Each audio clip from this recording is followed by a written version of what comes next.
Blog Talk Radio. Welcome to Last First Date Radio, featuring interviews with experts in dating, relating, and mating in midlife. And now, here's your host, Sandy Weiner. Hello, everybody. This is Sandy, and welcome to Last First Date Radio, the place to be for creating healthy, lasting relationships in midlife.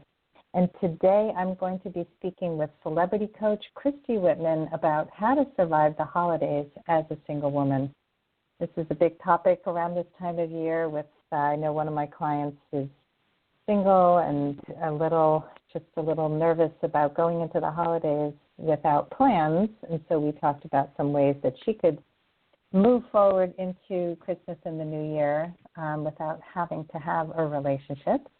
But there's lots of things we can do, and Christy's going to share some great tips for us, I'm sure.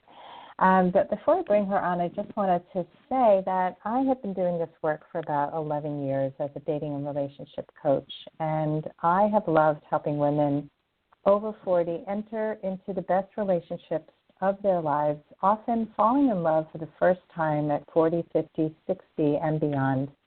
And the secret is they found their own values first.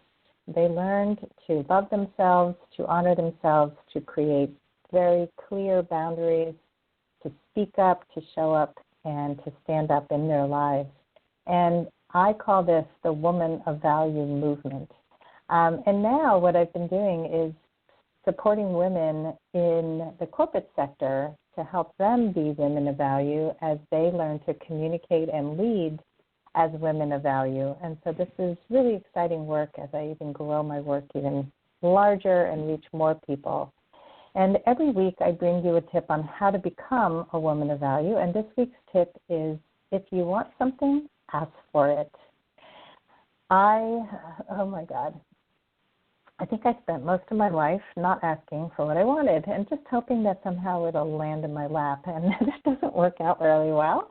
If any of you have ever taken a bold ask, made a bold ask, and really just gone out of your comfort zone and said, okay, this is scary, but I'm going to ask for it. So whether it's asking for a job interview, for a job you think is way out of reach, or asking for an introduction to somebody who you want to date. There's lots of things we can ask for, and we will not receive those things until we do ask. So please, I encourage you to make at least one small ask this week. So before I bring Christy on, I wanted to just give a shout out to my brand new program, the Woman of Value Club. So if you're interested in really learning the most effective dating skills and learning to date as a woman of value, then I encourage you to join this awesome club. It's a monthly membership club. We are growing every day, and it's intimate still, and you get a lot of me in this club for very little money. And in fact, until the end of this year, 2018, you get the first month for free. So come and try it out. Go to lastfirstdate.com and hit the groups option for coaching services, and you will get right to the page where we explain everything for the Woman of Value Club. And now for our special guest, Christy Whitman. She is a celebrity coach, and she's also a leading expert on the application and practice of the universal laws that govern every act of manifestation. She's an entertaining and sought-after public speaker and the author of 5 books, 2 which became bestsellers, New York Times bestsellers. She has helped tens of thousands of women and men around the world understand, harness, and deliberately direct universal forces such as attraction, polarity, alignment, and momentum to more effortlessly manifest their personal and professional desires. So join me now for episode number 337, Christy Whitman on how to survive the holidays. Welcome to the show, Christy. Thank you, Sandy, for having me. I'm excited to be here with you. Pleasure. So the holidays, let's talk about, people are going to all these parties, and it's important to get clear before you go to these parties, especially if you're going with a partner. So what are some of the things that people should ask themselves to get clear before they go? Well, I love that you're asking that question because, and even what you had said about, asking, right? Asking for something. And we need to get in the habit of asking ourselves what we want. So, really getting into the place of intending and visualizing and just, really feeling the feeling beforehand of what we want to experience. Because a lot of times we just go into a situation and we don't pre-pave what we actually want to experience. So it's important to ask yourself, what do I want? And then why do I want it? And then how do I want to feel? Because the way we want to feel, whether we want peace in a party, we want to have fun, we want to connect, we want a partner, whatever it is that we want in life, we feel that there is a feeling that we're going to get once we have it. So if we go to this party, if we're already in a mindset of, oh, God, I have to deal with that person, and we're in a negative space, and, oh, my God, I just want to go and leave quickly, and I don't want that woman flirting with my partner, or, that one woman that's so pretty, I don't want to compare myself to her. We tend to pre-pave what we don't want, so it's important to kind of have preconceived notions of what could happen or interactions that we're going to have with people. And in order to create it the way we want it, we want to be able to put our best foot forward and ask ourselves, what do we want? Why do we want it? And then how do we really want to feel? And why we want to ask those questions is it gets us off of what we don't want. We don't want to compete with that woman. We don't want to, get jealous of that woman talking to that man, to my man, or I don't want to compare myself, or whatever it is. We're all very clear what we don't want. But when you focus on what do I want to have fun with my partner. I want to meet a partner. I want to enjoy my friends, whatever it is. Then the why behind it, that's when it gets into the really vibrational place of it and the energy of it. And then really understanding what is it that you're really after. Do you want to feel fulfilled? Do you want to feel at peace? Do you want to have fun? Do you want to feel joy? And then start to feel that before you even walk into that party. I love that. That intentionality is so missing in so many people's lives. And if we're just more deliberate and more intentional, and the feeling part is something so many people forget. I mean, I think I lived most of my life separated from my feelings. So me too. Once you really get into that, right? It's life-changing. It is life-changing. I one of the things I do is mentorship for public speaking.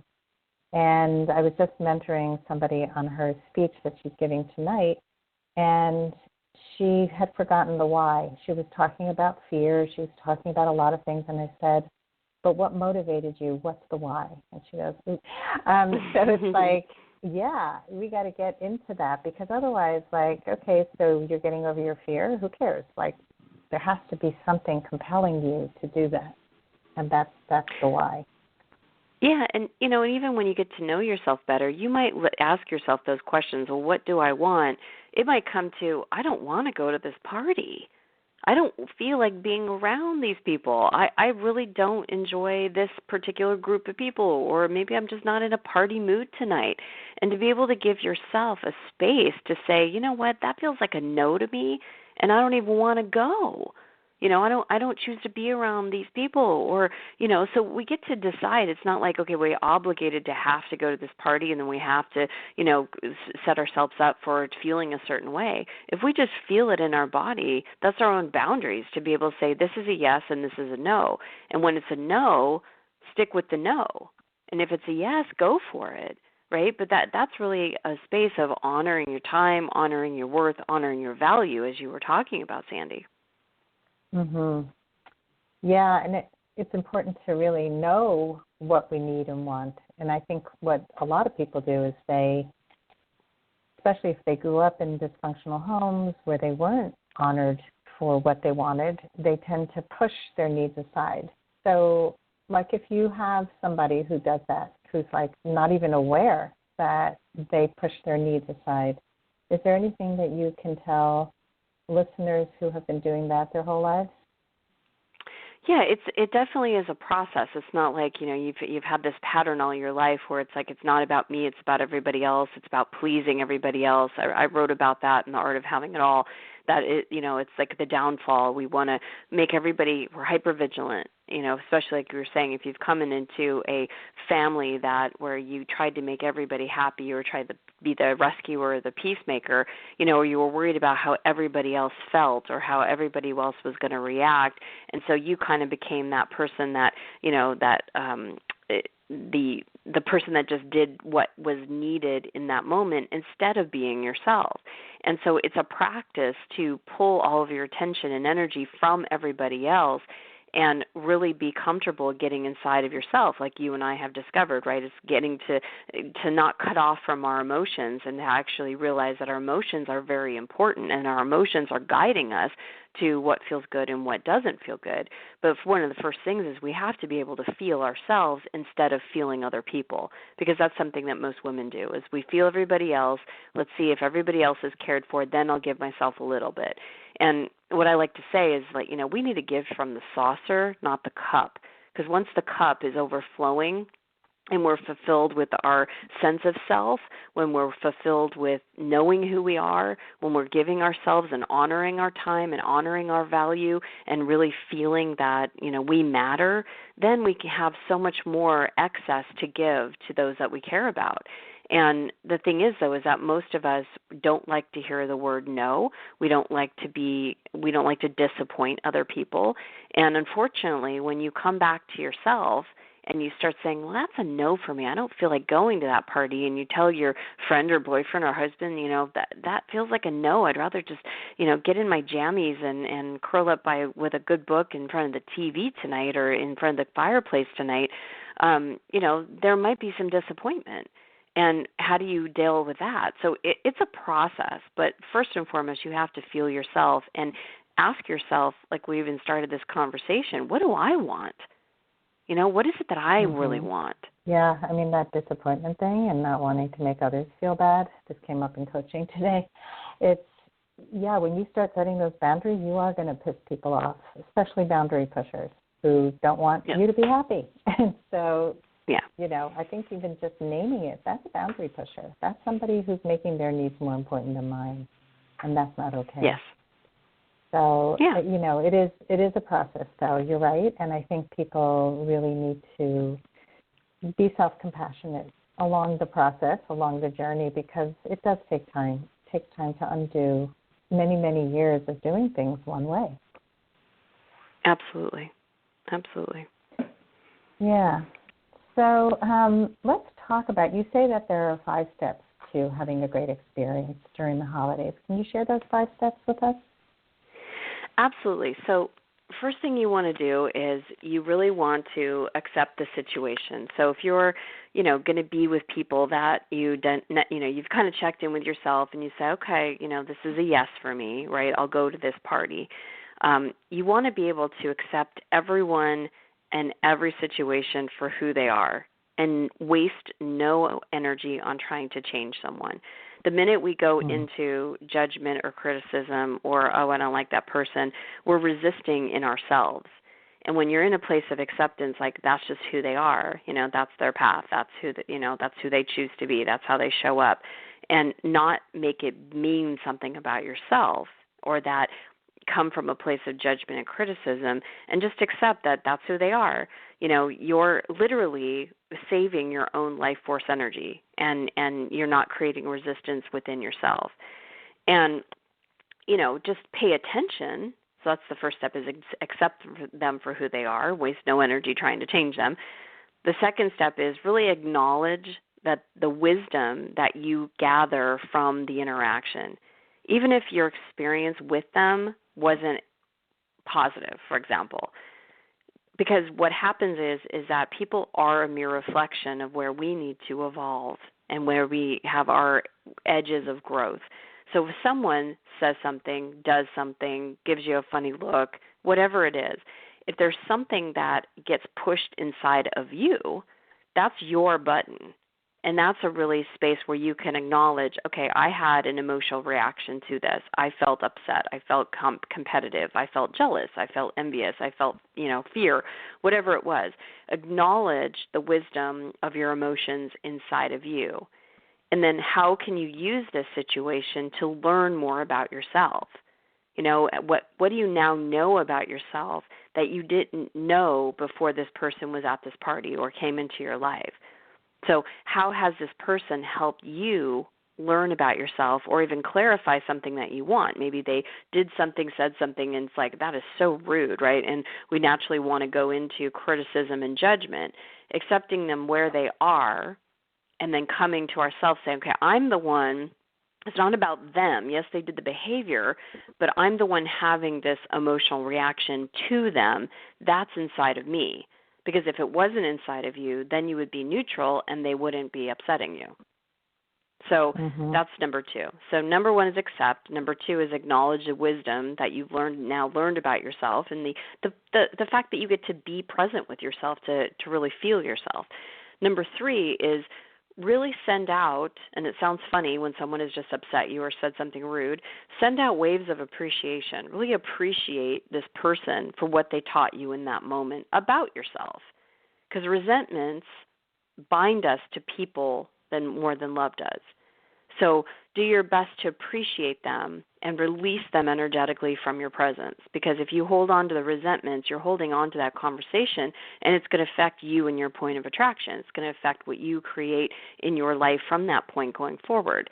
But if you can take it, it's like there's a saying, JLM, just like me. If someone is doing something that upsets you, there's somewhere inside of you that needs to evolve or maybe become more conscious of, or, so sending waves of appreciation, right? Step 4, if this is a person that you can choose to no longer see again, maybe it's a girlfriend or a boyfriend or acquaintance, simply get on with the busyness of life, your happy life. There's no reason to have a conversation to get closure with someone, because that will likely backfire, or you might be, get in more of a confrontation with that person. So there's really no value in trying to blame a person or to try to enlighten them about what doesn't work about them, right? Trying to make them wrong. So just remind yourself in the 4th step that you yourself have the right to decide who you let into your life or not. And not everyone, not everyone deserves a backstage pass to your life, right? It's like this is your life, your theater, your play, if you will, is your life, and not everybody gets to be that intimate of a person. So even though you've just gained some knowledge from the interaction from this person, maybe they said something caustic and they were really rude, maybe they're like that with everybody. The fact that it got you inside of you and get brought up an emotional thing. Maybe it's a criticism, and maybe your mom was critical, and so you're very sensitive to criticism. Well, we then take on that. So maybe there's a place in you that goes, I need to stop being so critical of myself and of other people, because what you do inside, you do outside. So maybe you start being a little more loving and a little more accepting of yourself and less critical. You bless them, thank them on the way, and then you make a decision. Is that the kind of person I really want intimately in my life, or as a friend or colleague or whatever? If it's a person, this step, if this is a person whom you are related to, like a child, like a spouse, a mother or a father, whomever it is, that the conversation you have with them needs to be about what we already talked about. You accept them. You're not going to try to change them. You really get to a place where you allow yourself to learn from being in that relationship with them. Perfect example, I can use a personal example. My mom used to be, she still is a very critical person. We were making raviolis, homemade raviolis the other day, and my uncle, who's her younger brother, was stuffing the raviolis, and she was watching over his back, and every move he made, he was like, what? Get off my back, and she was just so super critical. You're not doing it right, and, that part of dough is really wide, so, be careful, and yet and he's like looking at her like, get off my back, and he looked at me and he goes, how in the hell did you survive living in this house? Like, how did you survive with it? And I said, I did a lot of work on myself. And I really did. I mean, because I had a very critical, tried to be perfectionist type of mother. And so I got that way inside of myself. I learned from the best. So I became very critical of myself. And as I started aging and learning more about, what we put out, we get back, I started realizing that the bosses that I had were very critical. And I want to stop this pattern. So I needed to find within inside of me where I was being critical of myself. And as soon as I became more mindful of that and stopped that pattern, the bosses went away. They weren't critical anymore. And also, my entire relationship changed with my mother.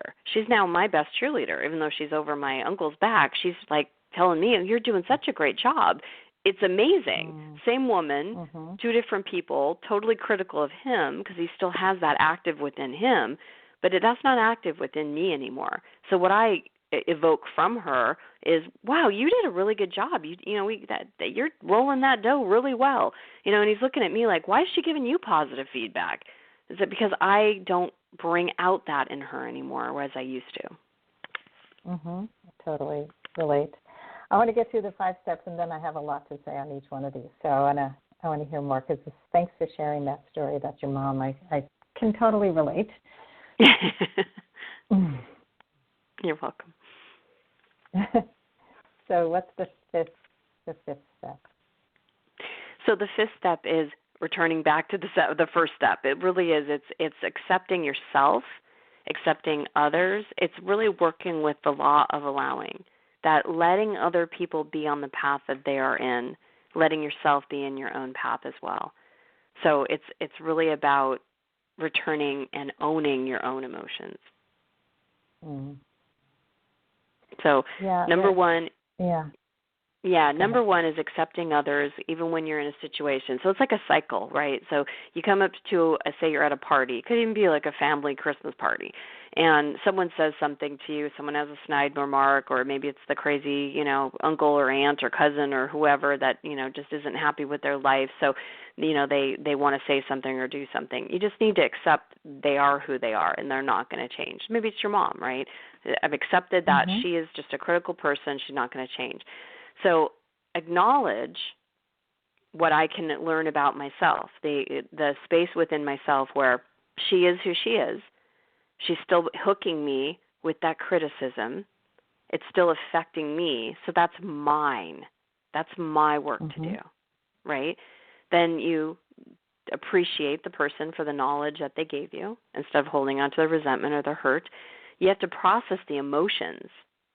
So number 4 is process those emotions. Process the shifting of the energy, shifting the criticism into self-acceptance.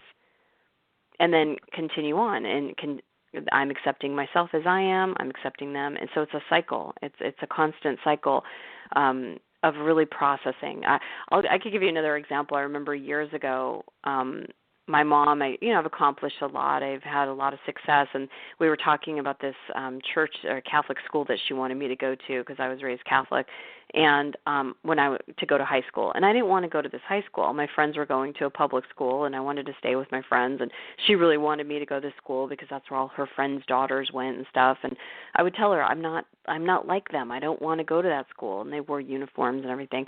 And so this one weekend, they had the exam to get into the school, and I was supposed to go on a ski trip. It was all planned and going with my friend and her family. And she told me, she said, the entrance exam for Xavier is this weekend. You can't go on the ski trip, which made me even more mad because I know I don't want to go there. So I went there. I mean, I'm in pre-high school, 8th grade. So I just bubbled in the test because I knew I didn't want to go there. So she gets the test results back, and she's very disappointed because I didn't get into Xavier. So long story short, this is several years ago. My cousin gets into the male school, which is called Brophy, of Xavier, the girl school, all boys school. And my mom says to me, she says, well, if you would have gotten into that school, could you imagine who you would become? And I just looked at her, and it was like, who would I have become? As if to say who I have become and who I am is not enough. And so in that moment, with this process, I had to look at her and just go, that's who she is. Like, she doesn't get what she just said. She doesn't understand. And I went in the bathroom, and I cried. I released the tears. I released the fact that to my mother, I will never be enough. I will because nobody's going to be enough. She's not enough, and that's what she projects. Exactly. And really acknowledge that, right? I appreciated the fact that this came up because that was still in me. If I was neutral to it, it still wouldn't affect me, right? So exact the same process. And now it's like I accept my mom, and now she's just like, oh, my God, you're speaking in Milan? Wow, look at you. Oh, my God, you've been on this TV show. Oh, my God. And it's like now she's my biggest cheerleader because I don't have that place within me where her not enoughness affects me because I know that I'm enough. She can't penetrate because I know the truth of me is that I am enough. And so when you work with this process continually for whatever person you're with, whatever relationship, whatever party you're at, it doesn't matter. When you become neutral, when you become solidified in yourself, know your value, know your worth, understand who you are, when someone says something about you that's not true, you don't even get affected by it because you know it's not true. Oh, wow. Well, thank you for sharing that story because I'm sure so many of our listeners will totally relate. And many of us grew up with critical parents, at least one. And I'm just thinking of so many stories in my own head of things that I've experienced. And one of the things, and then I was thinking of this particular issue was the divorce, when I got divorced after 23 years. And I knew it was the right time because I wasn't angry. I had accepted who he was. I had accepted that things were not going to change, and I wasn't angry at him. I knew that he was not capable of being the kind of partner I needed, and I put so much work into trying to change who he was in order to make him the right partner. And it was like a real epiphany for me because so many people end relationships in anger, and they hold on to that anger for so long. And just that ability to let go of the anger, let go of the resentment, and it's actually how he knew that I was serious this time because I had said many times I wanted to leave him, but I wasn't ready. And he was like, oh, my God, something happened. Are you in love with somebody else? Like, it was just so like, just something changed. And and I think that, being in that place is so healthy for you, and it's like that, and families are particularly challenging. And I had one of my children really taught me boundaries after the divorce. There was a lot of pushback and pushing my boundaries constantly. And when I chose to look at it as a life lesson, I see now I've got to get tighter boundaries. It's got to be more firm and loving at the same time, and it's challenging. But learning that helped me to have boundaries, which now helps me to teach boundaries. So it's being able to see all of that and take in the life lessons is life-changing. Absolutely. 100% agreed. Yeah, it's just really beautiful work, and I love that you're sharing this with us. And I think, for the holidays, for any time of life, this is life-changing. So, Christy, in terms of, like, people who say, well, looking at the fear of missing out, that this is the time of year where people look at others and think there's this sort of Norman Rockwell thing going on with holidays. That family's so happy and I don't have what they have. Is there anything that you would like to suggest for people who are really sad and fear that they're not experiencing what other people are at that time of the holidays? Yeah, what I call this is, it's easy around the time of the holidays for people to get into more lack and look at what they don't have instead of what they do have. And it's really easy to be, if you're going to like a party and you don't have the loved one that you want and someone else does, it's like, well, they have someone and I don't, I feel lonely. And it is an amplified time of year, even if you want to buy a gift for someone and you don't have the money that you want to buy for them. So it becomes very amplified as far as what you don't have. And it really is up to us to really focus our attention on what we do have, what is right and good in our lives. What can maybe we're not over the moon excited about it, but we can at least be in the place of satisfaction or at least satisfied or content with where we are. Everything, no life is perfect. We all have something that we wish was better or more or whatever it is. But if you stay stuck in the limitations, if you stay stuck in the lack or the scarcity of something, and you feel, for example, you're missing something, maybe you're looking for an emotion, you're looking for love or connection or success or whatever it is, you have the ability to give that emotion to yourself in every given moment. And when you do, you're coming from a place of already having it. And then that's what actually gets the material thing, the people, the situation, the events, to then be attracted to you, but not from a place of lack. It completely defies universal law. You can't attract abundance and what you want from a place of lack. So it's just important to watch your mindset and watch what you say, watch what you think, watch what you're processing. Whenever you feel bad at all, you're in lack, because whenever you feel good, you're in abundance. And lack just always feels bad. So it's important to just pay attention. We really need to pay more attention to ourselves and how we're thinking and how we're feeling and watching what we're saying. And if things that we're saying don't feel good, we need to find a better thing to say. If things that we're thinking don't feel good, we need to find a better feeling thought. So we have that ability to do that. And, most people they allow their circumstances and situations and events and all these things to control how they feel. And they let all these things be the supply for them, meaning it feeds either the negativity in them or the loneliness or the sadness or the fear or whatever it is.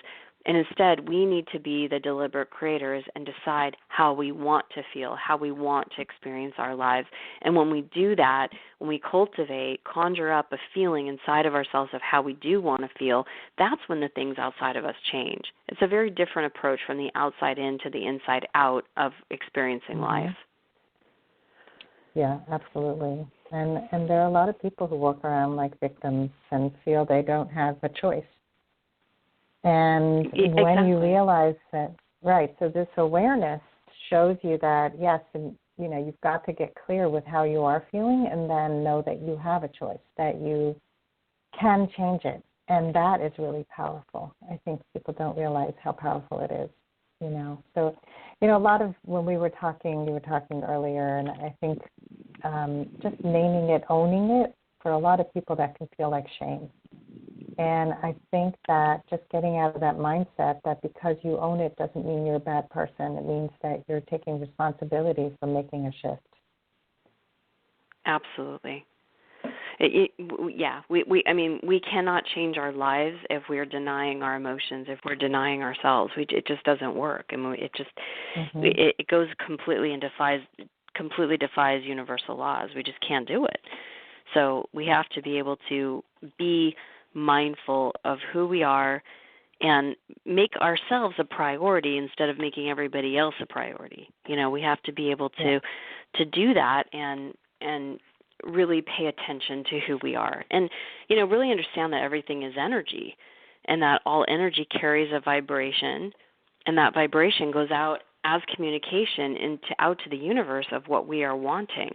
But most people, they create by default. They create by, looking at their situations and circumstances, and that's what they look at as reality, and that, it's too hard to change, or we can't change it, or this is the way it is. But we are so powerful, and we just have to remind ourselves and have people like you and I reminding people of how powerful they truly are and that they can truly have what they want in their lives. Yep. You got power, ladies and men who are listening. So, Christy, thank you so much for this very empowering conversation. And let us know how people can reach you, and if you have anything special that you would like them to opt into. This is the time. Yeah, absolutely. So I have a couple of resources that I'd like to give away for your listeners as a free gift. The first one is I have my new book, which is called Quantum Success. It's 7 Essential Laws for a Thriving, Joyful, and Prosperous Relationship with Work and Money, although these are universal laws, so they apply for any aspect that someone wants in their life. And I'm going to give the book, it's a hardcover book by Simon & Schuster. I'm going to give the book for free. All they have to do is take care of the shipping, which is $7.95 in the States. So it's a $26 book that you're going to get for free. Just take care of the shipping.